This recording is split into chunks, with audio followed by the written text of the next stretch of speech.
আজ আমি দীর্ঘ ১২ বছর পর মা হয়েছি। হ্যাঁ, ১২ বছর সংগ্রাম করে একটি কন্যা সন্তানের মা হলাম।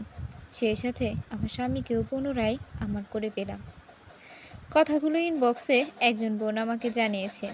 কথা দিচ্ছি, না কেঁদে পারবেন না। আমি এক সম্ভ্রান্ত পরিবারের মেয়ে।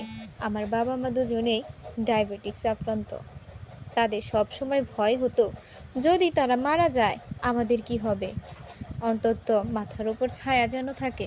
সেজন্য আমার চেয়ে ১৫ বছরের বড় শিক্ষিত, স্মার্ট, খুব ভালো বেতনের চাকরিজীবী একজনের সাথে আমার বিয়ে ঠিক করে।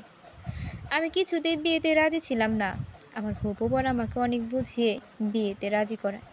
কিন্তু বিয়ের পর কিছুতেই শ্বশুরবাড়িতে যেতে চাইতাম না। মাঝে মাঝে যেতাম, আবার চলে আসতাম। আমার অত্যাধিক ভালো মানুষ হাজবেন্ড আমাকে কখনো চাপ দেয়নি ওই বাড়ি যাওয়ার জন্য। তিনি অফিস শেষে আমাদের বাড়িতে আসতেন, সকালে আবার অফিসে চলে যেতেন। একে অপরকে প্রচণ্ড ভালোবাসি। খুবই সুখে দিনগুলো কেটে যাচ্ছে। বলে না, কোনো মানুষ সব দিক দিয়ে সুখী হতে পারে না। ১৭ বছরের কিশোরী, এখন ২০ বছরের যুবতী হলাম, কিন্তু এখনো বাচ্চার দেখা পেলাম না। প্রথম দিকে বাচ্চার জন্য প্রেশার না দিলেও এখন তিনি এবং তার পরিবারের খুব করে চাচ্ছেন আমার জন্য একটা বাচ্চা হয়। ধীরে ধীরে আমার উপর মানসিক প্রেশার বাড়তে লাগলো। মনটা সারাক্ষণ আঁকুবুকু করতো একটা বাচ্চার জন্য। একদিকে মনের মধ্যে প্রচণ্ড কষ্ট, সমস্ত কষ্টের সবচেয়ে নির্ভরযোগ্য স্থানান্তর সান্ত্বনার স্থান আম্মুটাও সিজারিয়ান ডেলিভারিতে ডাক্তারের ভুল সিজারের কারণে নবজাত ছোট ভাইকে আমার কোলে দিয়ে শেষ নিঃশ্বাস ত্যাগ করলেন। আবার পৃথিবী অন্ধকার হয়ে গেল। যাকে কয়দিন আগেও ভাত খাইয়ে দিতে হতো, তাকে ছোট ছোট ৩টি ভাই বোনের দায়িত্ব নিতে হচ্ছে। ছোট ভাইকে টেক কেয়ার করার দায়িত্ব নিজের কাঁধে তুলে নিলাম। ওইদিকে আমার শাশুড়ি, ননদ, আমার স্বামীর কান ভরতে লাগলো। বাচ্চার জন্য দুশ্চিন্তা আর দায়িত্বের মধ্যে দিন কেটে যাচ্ছে। একদিন হঠাৎ আমার পেটে ব্যথা হওয়াতে ডাক্তারের কাছে যায়। পরীক্ষা নিরীক্ষার পরে পেটে ওভারিয়ান সিস্ট ধরা পড়ে। অপারেশন করার পর মনে হচ্ছে কিছুটা ভালো হয়ে যাবে। ৪ মাস যেতে না যেতেই আবার ব্যথা শুরু হয়। ২০১৪তে এসে আবার অপারেশন করাতে হয়।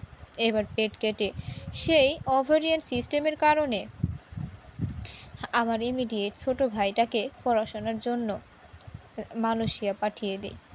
পাশাপাশি জবও করে। আমার শাশুড়ি ননদ আমার স্বামীকে বারবার বাচ্চার জন্য দ্বিতীয় বিয়ের চাপ দিতে থাকে। বারবার বলতে থাকে, এই মেয়ে কোনোদিন মা হতে পারবে না। আমার হাজবেন্ডের মনকে আমার বিরুদ্ধে বিষিয়ে তোলার চেষ্টা করতে থাকে। এদিকে আমার পেটে আবার ব্যথা শুরু হয়, আবার সিস্ট হয়। ডাক্তার আবারও অপারেশন করাতে বলে। অপারেশন করার আগেই ২০১৫তে আমাদের এতিম করে দিয়ে আমার বাবাও চিরদিনের জন্য চলে গেলেন। বাবার সুখ কোনো মতে কাটিয়ে উঠতে পারিনি। বুঝতে পারলাম সে একটু একটু করে বদলে যাচ্ছে। আমার বাড়িতে আসে না আগের মতো। যেভাবে মা মারা যাওয়ার পর সাপোর্ট দিয়েছিল, সেই রকম সাপোর্ট যেন তার মধ্যে দেখা যাচ্ছে না। বলে রাখি, ২০০৯তে মা মারা যাওয়ার পর থেকে ২০১৫ পর্যন্ত তার সাপোর্টের কারণে আমি আমার ভাই বোনদের বাবাকে দেখাশোনা করতে পেরেছি। একদিন জানতে পারলাম আমার হাজবেন্ড যে আমাকে নিজের জীবনের চেয়েও বেশি ভালোবাসে, পাশের গ্রামের এক সন্তানসহ ডিভোর্সিকে বিয়ে করে। আমি মাকে হারিয়েছি, ধৈর্য ধরেছি। বাবাকে হারিয়েছি, ধৈর্য ধরেছি। কিন্তু সব ধৈর্যের লিমিট ক্রস হয়ে গেছে। এই যে আর সহ্য হচ্ছে না। মনে হচ্ছে আমি পাগল হয়ে যাচ্ছি, অস্বাভাবিক মানুষে পরিণত হয়ে যাচ্ছি। খাওয়া নেই, ঘুম নেই, গোসল নেই, শুধু নামাজ পড়ে আল্লাহকে ডেকেছি, হে আল্লাহ, আমার এতিম ভাই বোনদের জন্য হলেও আমাকে বাঁচিয়ে রাখো। অজ্ঞান হয়ে যেতাম। আমার ভাই বোনও অঝোর ধারায় কান্না করত, মনে করে আমি মরে গিয়েছি। কিন্তু আমার ছোট ভাই আত্মীয় স্বজন কাউকে জানতে দেয়নি সে বিয়ে করেছে। অনেকে কিছুটা সন্দেহ করেছে। জিজ্ঞাসা করলে বলি, আমি তাকে বিয়ে করতে বলেছি, আমি বাচ্চা দিতে পারছি না বলে। এটা বলার সময় হৃৎপিণ্ডটা ছিঁড়ে যেতে চাইতো। সবাই আমাকে বকা দিয়ে বলতো, আমি আমি নিজেই সহ ভাই বোন সবার পায়ে কুড়াল মেরেছি। আমি কখনো চাইনি ও সবার কাছে ছোট হোক। বাড়িতে আসে সপ্তাহে 2 দিন, আর 5 দিন ওই মহিলার কাছে থাকে। কথা বলতে চাইলে কল রিসিভ করে না। ওই মহিলা রিসিভ করে বলে আমার হাজবেন্ড বাড়িতে নেই। বুঝতে পারছি আমার ধীরে ধীরে পাগল আমি ধীরে ধীরে ধীরে পাগল হয়ে যাচ্ছি। কিন্তু এত কিছুর পরও শুধু আল্লাহকেই বলতেছি, হে আল্লাহ, আমাদের মাথার উপরের একমাত্র ছাদটাও তুমি কেড়ে নিও না। বিশ্বাস ছিল সে ফিরে আসবে। আল্লাহ আমাকে রহম করবেন। মহিলা তাকে চাপ দিতে থাকে আমাকে ডিভোর্স দেওয়ার জন্য। একদিন সে বাড়িতে আসলে তাকে বলি আমাকে ডিভোর্স দিবে। সে যেহেতু আমাকে প্রচণ্ড ভালোবাসে, শুধু তার বাচ্চার দরকার, সে চেয়েছিল দুজন বই থাকবে। কিন্তু আমি যখন ডিভোর্স দিব বললাম, ওইদিকে ওই মহিলাও ডিভোর্স দিতে বলতেছে। ও আর সহ্য করতে পারিনি, স্ট্রোক করে কান্না করতে করতে হসপিটাল নিয়ে গেলাম। ওর বাড়ির লোকজন, ওই মহিলা আর তার বাড়ির লোকজন হসপিটালে তাকে দেখতে আসে। তাদের চোখে মুখে এক বিন্দু দুশ্চিন্তা নেই। আমি প্রথমবার মহিলাটাকে দেখি, বুঝতে পারলাম একমাত্র বাচ্চার জন্যই ওরকম কুৎসিত মহিলাকে বিয়ে করেছে। আমি শুধু জায়নামাজে কেঁদেই যাচ্ছি। আল্লাহকে বারবার বলতেছি যেন আমার একমাত্র অবলম্বনটুকু কেড়ে না নেয়। আমার শাশুড়ি ননদ বারবার আমাকে দোষ দিচ্ছে, তিরস্কার করে কটু কথা শোনাচ্ছে। সহ্য করে আছি। আল্লাহর রহমতে সে ভালো হলো, কিন্তু কেউ হসপিটালের বিল দিচ্ছে না। শেষে আমি ভাইকে কল করে টাকা দিতে বললে ভাই টাকাটা পাঠানোর পর ওকে হসপিটাল থেকে রিলিজ দেয়। শ্বশুর বাড়িতে যাই ওই মহিলা সহ। আজ আমার স্বামীর দ্বিতীয় স্ত্রী সহ অসুস্থ স্বামীকে নিয়ে অনেক দিন পর শ্বশুর বাড়িতে আসলাম। হ্যাঁ, দ্বিতীয় স্ত্রী সহ। এক বুক যন্ত্রণা নিয়ে নিজের রুমে ঢুকতে যাওয়ার আগ মুহূর্তে আমাকে থামিয়ে দেওয়া হলো। শাশুড়ি আর ননদ বললেন, এই রুমে ঢুকবে না, এটা এখন নতুন বইয়ের রুম। বের হয়ে এলাম ওই রুমে যেখানে আমি লাস্টবার ওইখানে বসে চা খেয়েছিলাম। মিষ্টি মধুর খুনসুটি, একসাথে সময় কাটানো, সব একে একে মনে পড়তে লাগলো। বারবার মন থেকে কেউ চিৎকার করে বলছে, এই স্মৃতি এখন তোমার নয়, অন্য কারো। এইসব কিছু অন্য কেউ করবে। আমার স্বামীর সাথে ওই মহিলার মাখামাখি হাসাহাসি দেখে সহ্য করা কঠিন হয়ে যাচ্ছিল। তার উপর আছে সারাদিন শাশুড়ির কটু কথা, তিরস্কার। তুমি আমার ছেলের পাশেও যাবে না, তোমার ছায়া পড়লে নতুন বউয়ের বাচ্চা হবে না, আমার ছেলের অমঙ্গল হবে, আরও কত কি। আমার ছোট বোন এখন ক্লাস 10-এ পড়ে। ও বারবার বলতেছে এখান থেকে চলে যেতে। কি করব কিছুই ভেবে পাচ্ছিলাম না। খুবই হেল্পলেস মনে হচ্ছে নিজেকে। মনে হচ্ছে বোধশক্তি হারিয়ে যাচ্ছে। সঠিক পরামর্শ উপদেশ নেওয়ার জন্য বিশ্বাসযোগ্য কেউই নেই। খুব ইচ্ছে হচ্ছিল একবার তাকে ছুঁয়ে দেখতে, প্রাণ ভরে সেবা করতে। এত অপমানের পরও ওকে ছেড়ে যেতে পারছে না কোনো মতে। বারবার মনে হচ্ছে ওকে ভালোভাবে সেবা করার কেউই নেই। আর কত সহ্য করা যায়। আমিও তো মানুষ, আমিও ওকে প্রচণ্ড ভালোবাসি। ওদের মাখামাখি আমার হৃদয়কে ক্ষত বিক্ষত করে যাচ্ছে প্রতিনিয়ত। হৃদয়ের রক্তক্ষরণ প্রতি মুহূর্তে চোখ বেয়ে পড়তেছে। চলে এলাম বাবার বাড়িতে। আসার সময় শাশুড়ি বললেন, আর কোনো দিন ওই মুখো হইস না, আমার ছেলের আশেপাশেও যেন তোকে না দেখি। বাড়িতে এসে নামাজ পড়ে প্রচণ্ড কান্না করলাম। আমার ছোট ভাইটিকে মাদ্রাসায় ভর্তি করিয়েছিলাম। আল্লাহকে বলতেছি, আজ থেকে আমার ছোট ভাই বোনদের আপন বলে কেউ থাকবে না। তোমার হাতে ওদেরকে দিয়ে গেলাম, তুমি ওদের সহায় হয়েও আল্লাহ। প্রাণ ভরে ভাই বন্ধুটাকে জড়িয়ে ধরে কান্না করলাম। তারপর কাউকে কিছু না জানিয়ে বাড়ির পাশে একটা রেল লাইন আছে, সেটাতে সুইসাইড করার জন্য চলে গেলাম। ট্রেনে কাটা পড়ার আগ মুহূর্তে আমাদের এলাকার এক আঙ্কেল, যিনি আমাদের ব্যাপারে সব জানতো, আমাকে বাঁচিয়ে বাড়িতে নিয়ে গেলেন। আমার বোনকে বললেন, ওকে বেঁধে রেখো, ও যে কোনো সময় অঘটন ঘটিয়ে ফেলতে পারে। উনি পরে আমার হাজব্যান্ডের নাম্বার নিয়ে ওকে কল করে বলে, তোমরা এতিম মেয়েটার কি হাল করেছ, কি মেয়েকে কি বানিয়ে ফেলেছ।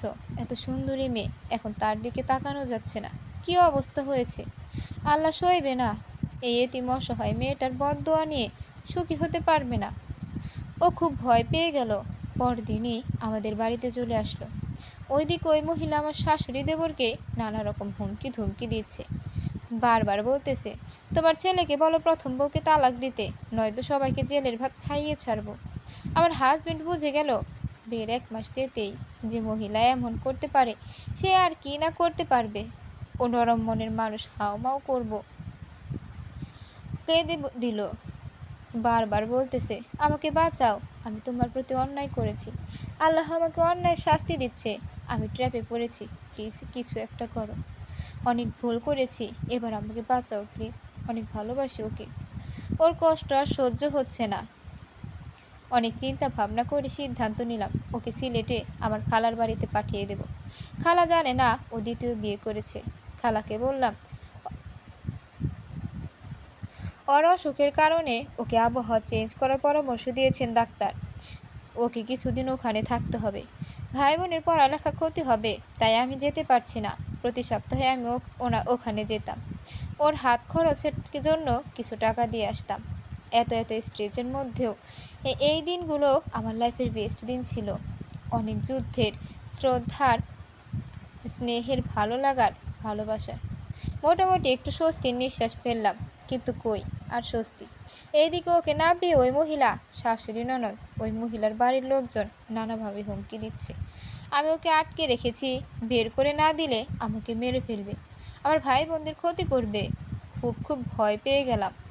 দিনের বেলায়ও চমকে উঠতেছি, ভাই বোনকে চোখের আড়াল হতে দিচ্ছি না।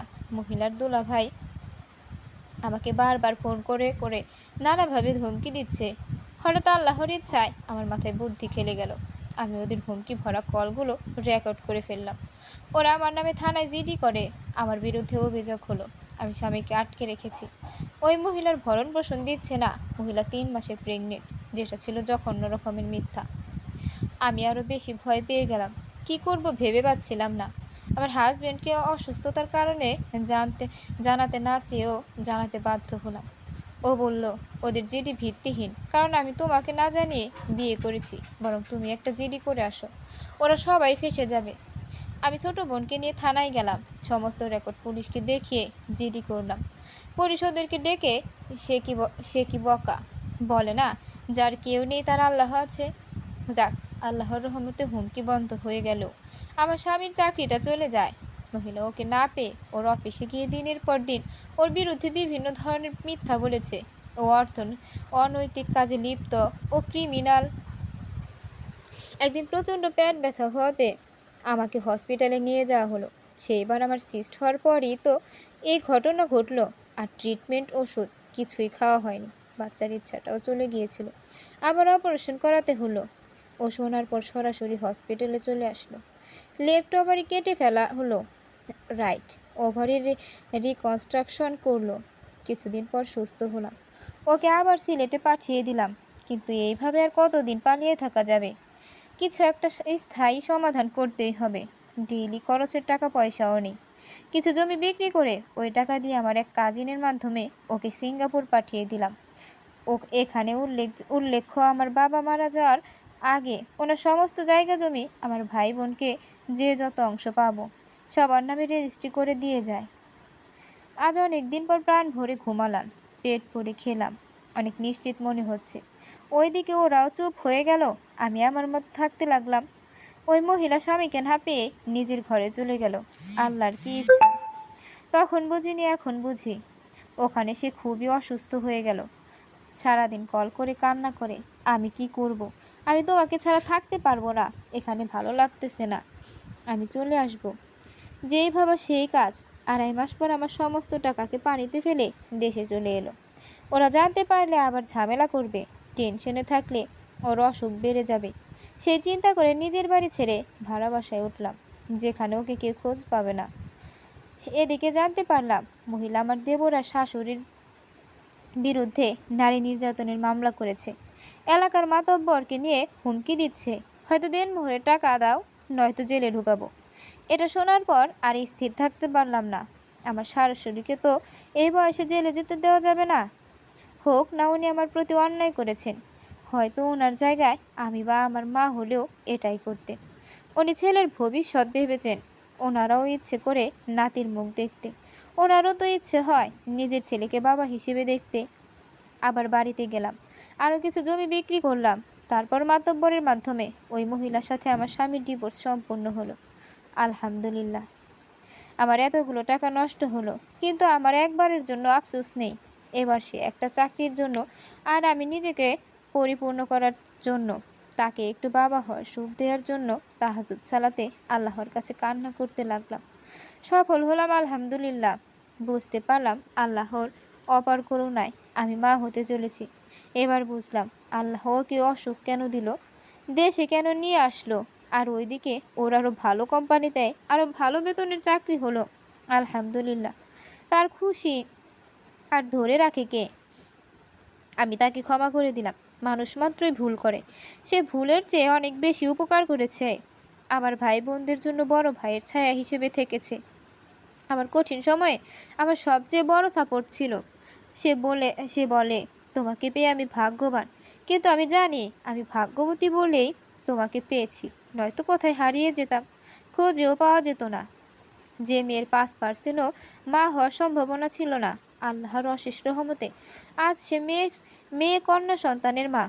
হ্যাঁ, আমি মা, আমার স্বামীর বিশ্বস্ত স্ত্রী, ভাই বোনদের মমতাময়ী বোন, আমার শাশুড়ির বৃদ্ধাবস্থার অবলম্বন। আমি আজ পরিপূর্ণ আলহামদুলিল্লাহ। ভালোবাসি, অনেক ভালো।